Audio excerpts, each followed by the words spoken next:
നമസ്കാരം. ഇന്നലെ വൃകാസുരവധാണ് കേട്ടത് അല്ലേ? മഹാദേവൻ ആലോചനയില്ലാതെ വൃകാസുരന് വരം കൊടുത്തതും അതിന് അനുബന്ധമായിട്ടുണ്ടായ പ്രശ്നങ്ങളും പിന്നീട് വധം വിഷ്ണു മുഖേനയാണ് നടന്നത് എന്നെല്ലാം കേട്ടു. ഇതേ കഥ തന്നെ ഭസ്മാസുരനായിട്ട് ആ പേരിൽ നമ്മൾ കേൾക്കുന്നുണ്ട്. അതാണ് കുറച്ചും കൂടി എല്ലാവർക്കും അറിയാവുന്ന കഥ. അതിൽ ബാലനായിട്ടല്ല വരുന്നത് മഹാവിഷ്ണു, മോഹിനി രൂപത്തിലാണ് വരുന്നത്. അപ്പോൾ ഇപ്രകാരം ക്ഷിപ്രപ്രസാദിയാണ് ഭഗവാൻ കൈലാസവാസൻ എങ്കിലും മാമുനികൾക്ക് ഒരിക്കലൊരു സംശയം. അവരെല്ലാവരും കൂടി ചേർന്ന് ഒത്തൊരുമിച്ച് സരസ്വതീ പുണ്യ തീർത്ഥക്കരയിൽ ഒരു യാഗം നടത്താൻ തീരുമാനിക്കുകയാണ്. അപ്പോൾ അവിടെ ഒരു ചെറിയ തർക്കമുണ്ടായി. ത്രിമൂർത്തികളിൽ ആരാണ് ഏറ്റവും മഹത്വമുള്ളവൻ? ബ്രഹ്മ വിഷ്ണു മഹേശ്വരന്മാർ, അതായത് മാരാരി, മാരൻ്റെ അരി, മാരൻ കാമദേവൻ, കാമദേവൻ്റെ അരി ശത്രു, ഇവിടെ മഹാദേവൻ ശിവൻ, മുരാരി മുരൻ്റെ ശത്രു, പ്രധാനമായും ശ്രീകൃഷ്ണനെയാണ് പറയണത്, ഇവിടെ മഹാവിഷ്ണുവായിട്ട് എടുത്താൽ മതി, പിന്നെ വിരിഞ്ചൻ ബ്രഹ്മദേവൻ. അപ്പോൾ ഇതിൽ ആരാണ് ഏറ്റവും മഹത്വമുള്ളവൻ? അതായിരുന്നു അവരുടെ തർക്ക വിഷയം. അപ്പോൾ അതിനിടയിലൊരു കാര്യം പറഞ്ഞോട്ടെ. പറ്റുന്ന അവസരങ്ങളിലെ വാക്കുകളുടെ വിഗ്രഹാർത്ഥം, സിനോണിമ് ഒക്കെ പറയാൻ കാരണം ഞാനൊരു അധ്യാപികയാണ്. അപ്പം ഞാൻ പഠിപ്പിക്കുന്ന കുറച്ച് കുട്ടികൾക്ക് വേണ്ടിയിട്ടാണ് ഞാനിങ്ങനെ ഒരു ചാനൽ തന്നെ തുടങ്ങിയത്. അപ്പോൾ അവരുടെ മാതാപിതാക്കളുടെ അഭ്യർത്ഥന പ്രകാരം, അവരുടെ സമയ ലഭ്യതക്കുറവ് മൂലവും പിന്നെ കഥകൾ അറിയാത്ത ഒരുപാട് മാതാപിതാക്കളുണ്ട്. അപ്പോൾ അവർക്കൊക്കെ സഹായകമായിക്കോട്ടെ എന്ന് വിചാരിച്ച് മാക്സിമം തെറ്റുകൾ വരുത്താതെ, എന്നാൽ മനുഷ്യനാണ് തെറ്റ് വരാം. അപ്പോൾ അതിനു വേണ്ടി കുറച്ച് കാര്യങ്ങൾ വിശദമായിട്ട് പറയുന്നതിൻ്റെ ഇടയിൽ കുറച്ച് നീണ്ടു പോവാം ചിലപ്പോൾ ചില കാര്യങ്ങളുടെ വിശദീകരണം. അല്ലാതെ മനഃപൂർവ്വം ഇത് നീളം കൂട്ടാനോ ഒന്നുമല്ല പറയുന്നത്. അപ്പോൾ തിരിച്ചു വരാം. ഇവിടെ ബ്രഹ്മ വിഷ്ണു മഹേശ്വരന്മാരിൽ ആരാണ് ഏറ്റവും മഹത്വമുള്ളവൻ എന്ന തർക്ക വിഷയം, അത് സൂക്ഷ്മമായിട്ട് ഗ്രഹിക്കാൻ വേണ്ടിയിട്ട് എല്ലാവരും കൂടി ഭൃഗുമുനിയെ അതിനായിട്ട് നിയോഗിക്കുകയാണ്. മുനിയാണെങ്കിൽ ആദ്യം തന്നെ പിതാവായിട്ടുള്ള ബ്രഹ്മദേവൻ്റെ സന്നിധിയിലെത്തി. അപ്പോൾ ബ്രഹ്മദേവൻ വിശിഷ്ടരായ മഹർഷികളൊക്കെ കൂടിയിട്ട് ഇങ്ങനെ സംസാരിച്ച് അത് മഹർഷികളുടെ മധ്യത്തിൽ ഇങ്ങനെ ഇരിക്കുകയായിരുന്നു. ഭൃഗു ഒട്ടും അടിക്കാതെ ചെന്ന പാടെ എന്താ ചെയ്തത്? ബ്രഹ്മസിംഹാസനത്തിൽ അങ്ങോട്ട് കയറി ഞെളിഞ്ഞിരുന്നു. മുനിയുടെ ധിക്കാരം കണ്ടിട്ട് ചതുർമുഖൻ ബ്രഹ്മദേവൻ കോപാകുലനായി ഭൃഗുവിനെ ശകാരിച്ചു. ഉടൻ തന്നെ അദ്ദേഹം അവിടെ നിന്ന് നേരെ കൈലാസത്തിലേക്ക് പോയി. മുനിയെ കണ്ട് സന്തോഷത്തോടെ ഈ പാർവതീരമണൻ മഹാദേവനാണ് അദ്ദേഹത്തെ ആലിംഗനം ചെയ്തു. അങ്ങനെ എതിരേൽക്കാനായിട്ടൊക്കെ അടുത്തപ്പോൾ ഭൃഗു അധിക്ഷേപ സ്വരത്തിൽ പറഞ്ഞു, ഛീ, മാറി നിൽക്ക്, എന്നെ തൊടരുത്, നീ മലിനനാണ്, പുലിത്തോലും ഉടുത്ത് ചുടല ഭസ്മവും പൂശി നടക്കുന്ന നിന്നെ ആര് തൊടും? പോരെങ്കിൽ നീ ബ്രഹ്മഹത്യാപാപം ചെയ്തവനുമാണ്. അത് ഈ ദക്ഷനെ വധിച്ചതിൻ്റെ കാര്യമാണ് സൂചിപ്പിക്കുന്നത്. അപ്പോൾ ധാർഷ്ട്യം നിറഞ്ഞ ഈ പരിഹാസം കേട്ടിട്ട് രോഷാകുലനായി, ഭയങ്കര ദേഷ്യമാണ് അല്ലേ? ശിവൻ്റെ ദേഷ്യം നമുക്ക് ഊഹിക്കാവുന്നതേ ഉള്ളൂ. അങ്ങനെ ചന്ദ്രചൂഡൻ ഭൃഗുവിനെ വധിക്കാൻ ശൂലം കയ്യിലെടുത്തു. ആ സമയം പാർവതീദേവി വന്നിട്ട് ഭർത്താവിൻ്റെ കൈ പിടിച്ചു തടുത്തു. എന്നിട്ട് പറഞ്ഞു, അയ്യോ ചെയ്യരുത്, ഭൃഗുമുനിയാണ്, അങ്ങ് ക്ഷമിക്കൂ എന്നൊക്കെ പറഞ്ഞ് ആ തക്കം നോക്കിയിട്ട് ഭൃഗു അവിടെ നിന്നും ഓടി. അദ്ദേഹം പിന്നീട് ചെന്നത് വൈകുണ്ഠത്തിലേക്കാണ്. മഹർഷി പുങ്കവൻ അവിടെ എത്തിയപ്പോൾ ഋഷികേശൻ, അതാരാണ്? വിഷ്ണു അല്ലേ? മഹാവിഷ്ണു ഇന്ദിരാദേവിയുടെ മടിയിൽ തലയൊക്കെ വെച്ചിട്ട് ഇങ്ങനെ ഉറങ്ങാൻ ഭാവിക്കുക, ഉറങ്ങുകയാണ്.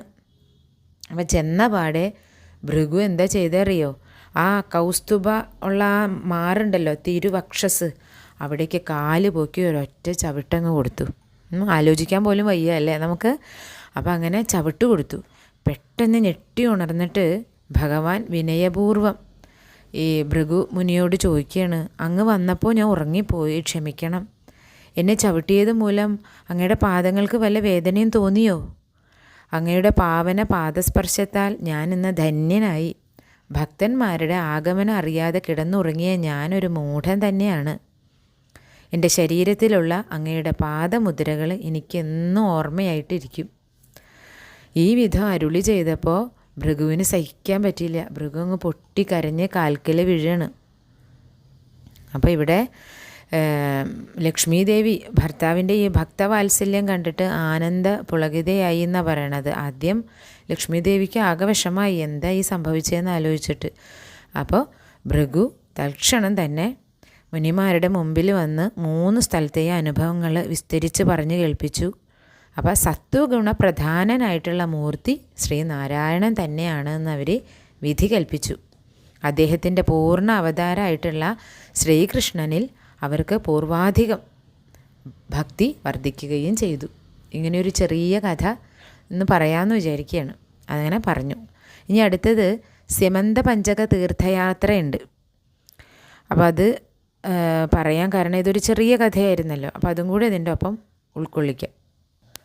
ഭഗവാൻ കൃഷ്ണൻ ദ്വാരകയിലെ സർവ്വസമ്പൽ സമൃദ്ധികളോടൊക്കെ കൂടി വാഴണ കാലത്ത് അപൂർവമായിട്ടുള്ളൊരു സൂര്യഗ്രഹണം ഉണ്ടായി. മാഘമാസത്തിലെ ശ്രാവണ നക്ഷത്രവും അമാവാസിയും ഞായറാഴ്ചയൊക്കെ ചേർന്ന് വരുന്ന ഒരു പുണ്യദിനമാണ് ആ ഗ്രഹണം. ആ പുണ്യദിനത്തിലാണ് സംഭവിക്കണമെന്നാണ് പറയണത്. അപ്പോൾ രാജ്യത്തിൻ്റെ നാനാഭാഗങ്ങളിൽ നിന്നും ഒട്ടനവധി ജനങ്ങൾ പുണ്യതീർത്ഥമായ സെമന്ത പഞ്ചകത്തിൽ വന്ന് സമ്മേളിച്ചു. എന്താ ഈ സെമന്ത പഞ്ചകം? പണ്ട് പരശുരാമൻ 21 വട്ടം ക്ഷത്രിയ രാജാക്കന്മാരെ നിഗ്രഹിച്ച് അവരുടെ രക്തം കൊണ്ട് നിർമ്മിച്ചതാണ് ആ തീർത്ഥം. അതിൽ 5 ഹ്രദങ്ങളുണ്ട് എന്നാണ് പറയുക. ഹ്രദം എന്ന് വെച്ചാൽ കയം, ഒരു ആഴമുള്ള കുഴി. അപ്പോൾ അതങ്ങനെ 5 എണ്ണം ഉണ്ട്. അതുകൊണ്ടാണ് സ്യമന്ത പഞ്ചകം എന്ന് പറയുന്നത്. ആ തീർത്ഥത്തിലെ സ്നാനം ചെയ്ത് തർപ്പണങ്ങൾ അർപ്പിച്ചാലേ സർവ്വ പാപങ്ങളും തീരുമെന്ന വിശ്വാസം. ഈ ബലികർമ്മങ്ങളൊക്കെ അനുഷ്ഠിച്ചു കഴിഞ്ഞാൽ പിതൃക്കൾക്ക് മോക്ഷം ലഭിക്കും. താപസമുഖ്യരും അങ്ങനെ മഹാബ്രാഹ്മണരും ഒക്കെ അങ്ങനെയാണ് വിധിച്ചത്. അപ്പോൾ അന്നു മുതൽ അതൊരു ലോകപ്രസിദ്ധി പെറ്റ മഹാതീർത്ഥമായിട്ട് ഉണ്ടാവുക ചെയ്തത്. അപ്പോൾ മഹത് പുണ്യ തീർത്ഥത്തിലാണ് സൂര്യഗ്രഹണം സംബന്ധിച്ച് ബലിതർപ്പണ ആദികൾ നടത്താൻ ജനങ്ങൾ കൂടിയിരുന്നത്. അപ്പോൾ മഹർഷികളും മഹീസുരന്മാരും മഹീപതികളും സ്ത്രീ പുരുഷന്മാരും ഉൾപ്പെടെയുള്ള മഹാജനങ്ങളും ആ കൂട്ടത്തിലുണ്ട്. അപ്പോൾ ഇത് പറഞ്ഞപ്പോൾ ഇപ്പോൾ അടുത്ത് ഭാരതത്തിൽ നടന്നൊരു കാര്യം ഈ മഹാകുംഭമേള ഓർക്കുകയാണ്. അങ്ങനെ നാനാ ഭാഗത്ത് നിന്ന് വന്ന ആൾക്കാർ അവിടെ കൂടിയെന്നാണ് പറയണത്. ഹസ്തിനപുരിയിൽ നിന്നും ദുര്യോധനൻ, ദുശാസനൻ, ധൃതരാഷ്ട്രർ, വിതുരര് തുടങ്ങിയ കൗരവന്മാരും അവരുടെ പത്നിമാരും മാതാക്കളും ഭീഷ്മർ, ദ്രോണർ, ശല്യർ, കൃപർ അങ്ങനെയുള്ള ഗുരുജനങ്ങൾ, പിന്നെ ഇന്ദ്രപ്രസ്ഥത്തു നിന്നാണെങ്കിൽ പാണ്ഡവരും അവരുടെ മാതാവായിട്ടുള്ള കുന്തിദേവി, പാഞ്ചാലി തുടങ്ങിയ പത്നിമാരും ബന്ധുക്കളും ദ്വാരകയിൽ നിന്നും വന്നിട്ടുണ്ടായിരുന്നു കേട്ടോ. ഉഗ്രസേനൻ, ശൂരസേനൻ, വസുദേവർ, കൃഷ്ണൻ, രാമൻ തുടങ്ങിയവർ അവരുടെ പത്നികളും പിന്നെ ദേവകി, രോഹിണി തുടങ്ങിയ മാതാക്കളും വൃന്ദാവന ഗോകുലത്തിൽ നിന്നും നന്ദഗോപര്, ഉപനന്ദൻ തുടങ്ങിയ ഗോപന്മാരും യശോദ, രാധ തുടങ്ങിയ ഗോപവനിതകളും അങ്ങനെ പല ഗോത്രക്കാരും തേരുകളിലും ശകടങ്ങളിലൊക്കെ ആയിട്ട് അവിടെ എത്തി. വളരെ ആളുകൾ നടന്നും വന്നു ചേർന്നു. വലിയൊരു മഹോത്സവത്തിൻ്റെ പ്രതീതി ജനക്കൂട്ടമൊക്കെയാണ് അവിടെ സെമന്ത പഞ്ചകത്തിൽ ദൃശ്യമായത്. അപ്പോൾ എല്ലാവരും സ്നാനമൊക്കെ കഴിഞ്ഞ് പിതൃകർമ്മങ്ങളൊക്കെ നടത്തി ബ്രാഹ്മണ ദാനങ്ങളൊക്കെ നടത്തി ഉപവാസം അനുഷ്ഠിച്ചു. അപ്പോൾ ഇവിടെ വേറൊരു കാര്യം കൂടെ നടന്നത് എന്താണെന്ന് വെച്ചാൽ വളരെ കാലമായിട്ട് വേർപെട്ടിരിക്കുന്ന കാണാതെയൊക്കെ ഇരിക്കുന്ന ബന്ധുക്കളെയൊക്കെ കാണാനൊരു അവസരമായിരുന്നു അത്. അങ്ങനെ ബന്ധുക്കളെയൊക്കെ കണ്ട് കുശല പ്രശ്നങ്ങൾ ചെയ്ത് ഓർമ്മ പുതുക്കി കൃഷ്ണപത്നിമാർ പാഞ്ചാലിയോടും കുന്തിയോടും വിശേഷിച്ച് യശോദയോടും സംഭാഷണം നടത്തി. കുന്തി കൃഷ്ണനെ വന്ന് കണ്ട് വാത്സല്യപൂർവ്വം ആലിംഗനം ചെയ്തു. അതായത് സഹോദരൻ്റെ മകനാണല്ലോ. അപ്പോൾ സന്തോഷം പ്രകടിപ്പിച്ചു. വസുദേവരും സഹോദരിയെ വന്ന് കണ്ട് കുശലം അന്വേഷിച്ചു. ദേവകിയും യശോദയും ഒരേ പുത്രൻ്റെ 2 അമ്മമാരാണല്ലേ. അവർ വളരെ അധികം നേരം കണ്ണുനീർ തൂകി സംസാരിക്കുകയായിരുന്നു. എന്താ അവരുടെ വിഷയം? ഓമൽ പുത്രനായിട്ടുള്ള കൃഷ്ണനെക്കുറിച്ച് അല്ലാതെ വേറെ എന്ത് പറയാനാ? അപ്പോൾ കൃഷ്ണൻ ധർമ്മപുത്രരോടും ദുര്യോധനോടും ഒരുപോലെ സൗഹാർദ്ദപരമായിട്ട് നർമ്മസല്ലാപങ്ങളൊക്കെ ചെയ്തു. പാണ്ഡവർ പ്രത്യേകം കൃഷ്ണനെ വന്ന് കണ്ട് ഭക്തിയും സ്നേഹവും പ്രകടിപ്പിക്കുകയായിരുന്നു. ദുര്യോധനൻ ബലരാമനെ സന്ദർശിച്ച് കൈവണങ്ങി. ധൃതരാഷ്ട്ര ഉഗ്രസേനനും തമ്മിൽ പരസ്പരം കുശലങ്ങളൊക്കെ അന്വേഷിച്ചു. ഭീഷ്മരെ, വിതുരരെ എല്ലാവരും കൃഷ്ണനെ സന്ദർശിച്ച് തങ്ങളുടെ സ്നേഹം, ആദരവ് ഒക്കെ പ്രകാശിപ്പിക്കാൻ ആരും മറന്നില്ല. അങ്ങനെ എല്ലാവരും തമ്മിലും പരസ്പരം ലോഹ്യങ്ങളൊക്കെ ധാരാളം പറയാനൊരവസരമായിരുന്നു. ഈ സ്യമന്ത പഞ്ചക തീർത്ഥ സ്നാനം എന്ന് പറയാം. അപ്പോൾ ഇവിടെ നന്ദഗോപരെ യാദവ ശ്രേഷ്ഠരുമായിട്ടൊക്കെ സംസാരിച്ച് അവരുടെ സ്നേഹബന്ധങ്ങളൊക്കെ പുതുക്കി വസുദേവർ തൻ്റെ സുഹൃത്തായിട്ടുള്ള നന്ദഗോപനെ സ്നേഹപുരസരം ആലിംഗനം ചെയ്ത പഴയ കാര്യങ്ങളെക്കുറിച്ചൊക്കെ വളരെയധികം നേരം സംസാരിച്ചു. കൃഷ്ണനായിരുന്നു അവരുടെ ഏവരുടെയും പ്രധാന വിഷയം എന്ന് പറഞ്ഞാൽ. അങ്ങനെ കൃഷ്ണൻ നന്ദഗോപൻ്റെയും യശോദയുടെയൊക്കെ മുമ്പിൽ താണു തൊഴുതു. യശോദ കണ്ണനെ പിടിച്ച് മടിയിൽ ഇരുത്തിക്കൊണ്ട് കണ്ണുനീരൊക്കെ തൂകി പറഞ്ഞു, എൻ്റെ പൊന്നു മോനെ കൃഷ്ണ, നിന്നെ എത്ര നാളായി കണ്ടിട്ട്. ഈ അമ്മയെ നീ ഇങ്ങനെ മറന്നു കളഞ്ഞല്ലോ. കംസവധത്തിന് വേണ്ടിയിട്ട് അക്രൂരൻ്റെ കൂടെ പോയതാ നീ. അതിന് ശേഷം നിന്നെ ഞാനിപ്പോഴല്ലേ കാണുന്നത്. ഏതാണ്ട് 45 വർഷങ്ങൾക്കപ്പുറമുള്ള കഥയാണ്. അന്നത്തെ കൊച്ചു ഉണ്ണിക്കണ്ണനൊന്നുമല്ല നീ ഇപ്പോൾ. എങ്കിലും നീ എത്ര വലുതായാലും എൻ്റെ പൊന്നോമന കണ്ണൻ തന്നെയാണ്. നീ വലുതായി, കല്യാണം കഴിച്ചു, മക്കളുണ്ടായി, രാജാക്കന്മാരെല്ലാം നിന്നെ വന്ന് പൂജിക്കുന്നു, ദ്വാരക എന്ന രാജ്യം നീ ഉണ്ടാക്കി, എല്ലാം കേട്ടു. ഈ അമ്മ സന്തോഷിച്ചു. അങ്ങനെ കണ്ണുനീർ വാർത്തുകൊണ്ട് കാലം കഴിക്കുകയായിരുന്നു മോനെ. അപ്പോൾ യശോദയുടെ ഇങ്ങനെ അശ്രുക്കളൊക്കെ തുടച്ചുകൊണ്ട് കൃഷ്ണൻ സാന്ത്വനപ്പെടുത്തി. സങ്കടപ്പെടാതിരിക്കൂ അമ്മയെ ഞാൻ മറന്നിട്ടില്ല, മറക്കുകയില്ല. എൻ്റെ ഹൃദയത്തിൽ ഏത് സമയവും അമ്മ ഉണ്ടാവും. അമ്മയുടെ സ്മരണ തന്നെയാണ്. അമ്മയെ വന്ന് കാണാൻ എനിക്ക് കഴിഞ്ഞില്ല എന്നേ ഉള്ളൂ. ഒരുപാട് കാര്യങ്ങൾ ചെയ്തു തീർക്കാനുള്ളത് കൊണ്ട് അതിൻ്റെ ഇടയിൽ കഴിഞ്ഞില്ല എന്നേ ഉള്ളൂ. എന്നെ പ്രസവിച്ചത് അമ്മയല്ലെങ്കിലും എന്നെ വളർത്തിയതും രക്ഷിച്ചതും അമ്മയാണ്. അമ്മയുടെ പാലും വെണ്ണയുമാണ് എൻ്റെ ഈ ശരീരം. ഇതെല്ലാം എനിക്ക് മറക്കാൻ കഴിയുമോ? അമ്മയെയും മറ്റും സമാധാനപ്പെടുത്താൻ ഞാൻ ഉദ്ധവരെ പറഞ്ഞയച്ചില്ലേ? സ്നേഹത്തിൻ്റെ പ്രതീകമായിട്ട് അമ്മ കൊടുത്തയച്ച വെണ്ണ, അത് 2 കുത്തായി ഞാൻ വാരി തിന്നു. അതൊക്കെ ഞാൻ എങ്ങനെ മറക്കും അമ്മേ? അമ്മ കരയാതിരിക്കൂ. അമ്മയുടെ കൊച്ച് ആരോമൽ ഉണ്ണിക്കണ്ണൻ തന്നെയാണ് ഞാനിപ്പോഴും. അമ്മയുടെ കൂടെ ഞാൻ എപ്പോഴും ഉണ്ടാവും. അങ്ങനെ യശോദയും കൃഷ്ണനും തമ്മിലുള്ള സമാഗമം, അതാണ് ഇവിടുത്തെ ഏറ്റവും വലിയ പ്രത്യേകത എന്ന് പറയാം. അമ്മ മകനെ മടിയിലിരുത്തിക്കൊണ്ട് കണ്ണുനീരൊക്കെ വാർക്കുന്നത് ഒക്കെ മറ്റുള്ളവർ, ദേവകിയും കൃഷ്ണൻ്റെ പത്നിമാരൊക്കെ അകലത്തിൽ നിന്നുകൊണ്ട് കാണുകയാണ്. അവർ സാവധാന യശോദയുടെ അടുത്ത് നിന്നുകൊണ്ട് തൊഴുതു. ദേവകി പുത്രപത്നിമാരോടായിട്ട് പറഞ്ഞു, മക്കളെ, നിങ്ങളുടെ ഭർത്താവായിട്ടുള്ള കൃഷ്ണൻ്റെ അമ്മയാണിത്. ഞാൻ പ്രസവിച്ചു എന്നേ ഉള്ളൂ. ഈ പുണ്യവതിയാണ് അവനെ വളർത്തിയത്. 1000 ക്ലേശങ്ങളും ദുരിതങ്ങളും അനുഭവിച്ച ത്യാഗിനിയായിട്ടുള്ള അമ്മയാണ്, പുണ്യജനനിയാണ് ഇവള്. ആ സമയം കൃഷ്ണൻ യശോദയുടെ മടിയിൽ നിന്ന് എഴുന്നേറ്റ് പുഞ്ചിരിച്ചുകൊണ്ട് മാറി നിന്ന് അവർ ഓരോരുത്തരും യശോദയുടെ പാദങ്ങളിലൊക്കെ വീണ് നമസ്കരിച്ചു. ആ മാതാവ് അവരെ പിടിച്ച് എഴുന്നേൽപ്പിച്ച് വാത്സല്യപൂർവ്വം എല്ലാവരെയും അനുഗ്രഹിച്ചു. അപ്പോൾ യശോദ പറയാണ്, എനിക്ക് ഇത് മതി മക്കളെ. ജീവിതത്തിൽ ഒരിക്കലും മറക്കാതെ ഇത് ഓർമ്മിച്ചുകൊണ്ട് ഞാൻ ജീവിക്കും. എൻ്റെ മകൻ, അവനെ ഞാൻ പെറ്റില്ലെങ്കിലും പെറ്റമ്മയായി ഞാൻ വളർത്തി. എന്നും അവൻ എൻ്റെ ആരോമലുണ്ണി തന്നെയാണ്. നിങ്ങൾക്ക് എല്ലാവർക്കും എൻ്റെ അനുഗ്രഹം ഞാൻ നൽകുകയാണ്. കൃഷ്ണ, ഇത് മതി. എനിക്കെല്ലാം തൃപ്തിയായി. ഇത്രയും നാൾ നിന്നെ കാണാത്ത ദുഃഖം എല്ലാം തീർന്നു. ഞാൻ ഇന്ന് സംതൃപ്തിയായി. കൊച്ചുനാളിൽ നീ അമ്പാടിയിൽ കിടന്ന് കാണിച്ച കളികളെല്ലാം നിൻ്റെ പത്നിമാരെ ഞാൻ പറഞ്ഞു കേൾപ്പിക്കാം. അങ്ങനെ യശോദ വീണ്ടും വീണ്ടും പുത്രൻ്റെ പത്നികളെയൊക്കെ ആശീർവദിച്ച് കൃഷ്ണനെയും ആശ്ലേഷിച്ച് ചുംബിച്ച് ദേവകിയും യശോദയും 2 അമ്മമാർ കെട്ടിപ്പുണർന്നുകൊണ്ട് ആശ്ലേഷിക്കുന്ന ആ രംഗമൊക്കെ, ആ കാഴ്ച സർവ്വജനങ്ങളുടെയും ദൃഷ്ടികളെ ആകർഷിച്ചു എന്നാണ് പറയുക. അവരുടെ കണ്ണിലൊക്കെ വെള്ളം നിറയാതിരുന്നില്ല. ആർക്കും അത് വളരെ നിസ്സാരമായിട്ട് കണ്ടു നിൽക്കാൻ കഴിഞ്ഞില്ല.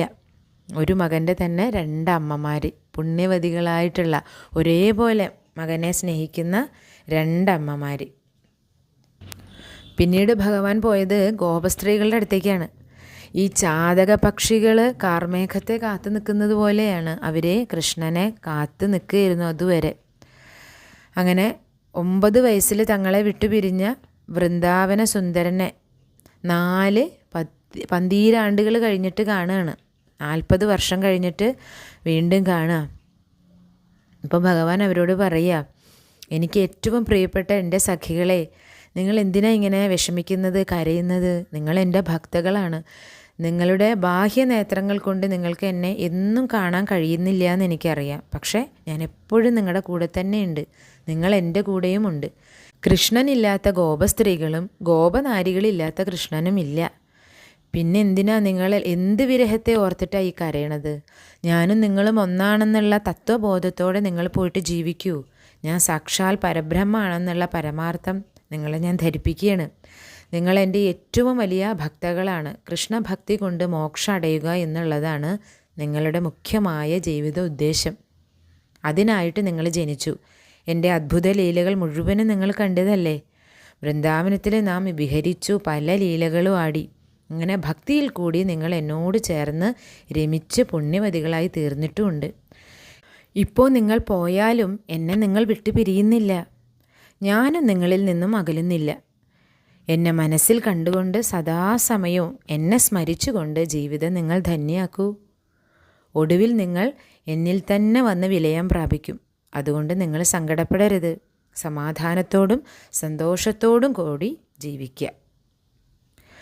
അങ്ങനെ അവരുടെ ഗോപികളുടെ മനോവ്യഥ ഭഗവാൻ ശമിപ്പിച്ചു. പണ്ട് ഉദ്ധവരുടെ ഉപദേശം കേട്ടതിന് ശേഷം ഗോപകാമിനികന്മാർ ഒരുവിധം ജ്ഞാനചിത്തരായി ഭവിച്ചിരുന്നു. എങ്കിലും അവരിടയ്ക്കിടെ വൃന്ദാവന വിഹാരിയായിട്ടുള്ള ഭഗവാന്റെ വിരഹത്തെ ഓർത്ത് കരയുമായിരുന്നു. ഇപ്പോൾ ഭഗവാന്റെ നേരിട്ടിട്ട് ഭഗവാനിൽ നിന്ന് ജ്ഞാനോപദേശം ലഭിക്കുകയാണ്. അതോടുകൂടി അവരുടെ മനസ്സിലുണ്ടായിരുന്ന മായാമോഹന വിഭ്രാന്തികൾ മുഴുവനും അകലെയാണ്. തൻ്റെ മധുര ഭാഷണം കൊണ്ട് അവരുടെ ഹൃദയ കമലങ്ങളിലെ കളങ്കം കണ്ണൻ കഴുകിക്കളയാണ്. അപ്പോൾ ഇവിടെ രാധയെ പ്രത്യേകം ആശ്വസിപ്പിക്കുന്നതായിട്ട് ചില ഗ്രന്ഥങ്ങളിൽ പറയുന്നുണ്ട്. അതുകൊണ്ട് ഞാനിവിടെ ഒന്ന് സൂചിപ്പിച്ചു പോകുന്നതേ ഉള്ളൂ. ഭഗവാന്റെ സ്മരണ കൊണ്ട് മാത്രം ആനന്ദം സിദ്ധിക്കും എന്നുള്ള ബോധം അവർക്ക് ഉണ്ടായിപ്പോൾ. ഇന്നവരെ ശാന്തമനസ്കരാണ്, ശാന്തചിത്തരായിട്ട് തീർന്നിരിക്കുന്നു. അപ്പം ഇതാണ് ഈ സ്യമന്തപഞ്ചക തീർത്ഥക്കരയിൽ ഉണ്ടായ സമാഗമം. വളരെ വിശിഷ്ടമായ അപൂർവമായ, ആദ്യമായിട്ടാണ് പിരിഞ്ഞതിന് ശേഷം ആദ്യമായിട്ടാണ് ഭഗവാനും യശോദയും തമ്മിൽ കാണുന്നത്, ഗോപികമാരും തമ്മിൽ കാണുന്നത്. അപ്പോൾ അതിവിടെ പറഞ്ഞു എന്ന് മാത്രം. എല്ലാവർക്കും ഭഗവാന്റെ അനുഗ്രഹം ഉണ്ടാവട്ടെ.